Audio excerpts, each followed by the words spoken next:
बीडच्या वडवणीमध्ये महिला डॉक्टरच्या गावातील ग्रामस्थांचं आंदोलन आहे। पाण्याच्या टाकीवर चढून ग्रामस्थांकडून आंदोलन केले जात आहे। एसआयटी मार्फत चौकशी करण्याची ग्रामस्थांची मागणी आहे। चाकणकरांनी राजीनामा दरम्यान या संदर्भात आता प्रशासन आणि सरकार नेमकं काय निर्णय घेतं हे पाहणं महत्त्वाचं असणार आहे। कॅमेरामन विनोद हुमनाबादकर समी अशोक काळकुटे, TV9 मराठी, बीड।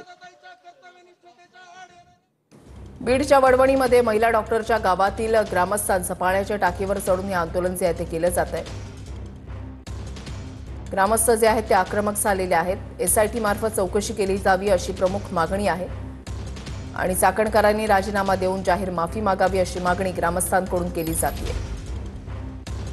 या संपूर्ण प्रकरणाचा तपास अजूनही सुरू आहे। राजकीय प्रतिक्रिया ज्या आहेत त्या उमटतायत। अनेक नेते मंडळींनी या गावामध्ये येऊन एका हॉटेलच्या रूममध्ये गळफास लावून आत्महत्या केलेली होती आणि यानंतर अनेक सवाल उपस्थित करण्यात आलेले होते। ही आत्महत्या आहे की हत्या आहे याबाबतचा देखील तपास करण्यात यावा अशी मागणी नागरिकांकडून केली जात होती। आज महिला डॉक्टरच्या गावातील नागरिकांकडून हे आंदोलन जे आहे ते सुरू करण्यात आलेलं आहे आणि या आंदोलनाच्या दरम्यान एसआयटीच्या माध्यमातून तपास करण्यात यावा।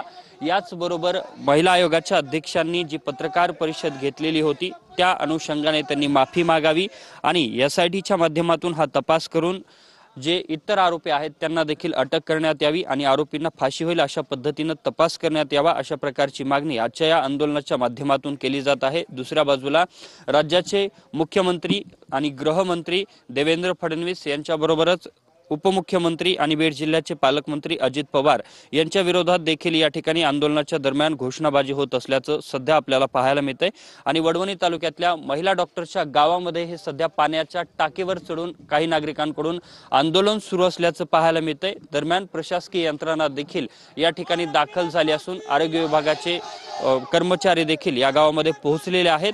या संपूर्ण प्रकरणाच्या संदर्भात आता प्रशासन आणि सरकार पुढे नेमकं काय निर्णय घेतं, एसआयटी कधीपर्यंत गठीत केली जाते हे देखील पाहणं महत्त्वाचं असणार आहे। मात्र सध्या बीड जिल्ह्यामध्ये नागरिक आक्रमक झाल्याचं पाहायला मिळतंय। काल बीड शहरामध्ये देखील टॉवरवर चढून नागरिकांनी आंदोलन केलेलं होतं आणि एकूणच हे जे आंदोलन आहे ते आता आक्रमकपणे सुरू झाल्याचं पाहायला मिळतंय। दरम्यान या संपूर्ण प्रकरणाच्या संदर्भात बीड जिल्ह्याचे पालकमंत्री अजित पवार देखील या गावाला भेटण्यासाठी किंवा कुटुंबियांच्या भेटीसाठी आलेले नाहीत। या बाबतीत देखील नागरिकांमध्ये रोष असल्याचं पाहायला मिळतंय। यामुळे आता प्रशासकीय यंत्रणेकडून आणि तपास यंत्रणेकडून नेमका कशा पद्धतीने तपास केला जातो हे देखील पाहणं महत्त्वाचं असणार आहे। कॅमेरामन विनोद हुमनाबादकर समी अशोक काळकुटे, TV9 मराठी, बीड।